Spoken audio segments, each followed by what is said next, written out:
Bugün soğuk günler için boğazımızın öksürüğüne fayda sağlayacak kekik çayı yapacağız. Şurayı da tohumlu kısmını veya dallı kısmını veya farklı çiçekli şöyle kısmından aldık. Ben bugün bundan demleme yapacağım. Sıcak suyumu hazırladım. Limonumu ve balı hazırladık.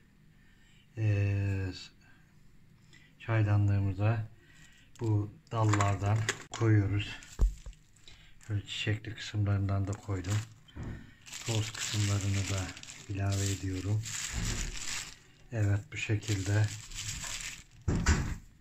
üzerine sıcak su dökerek demlenmesini sağlıyorum. Daha sonra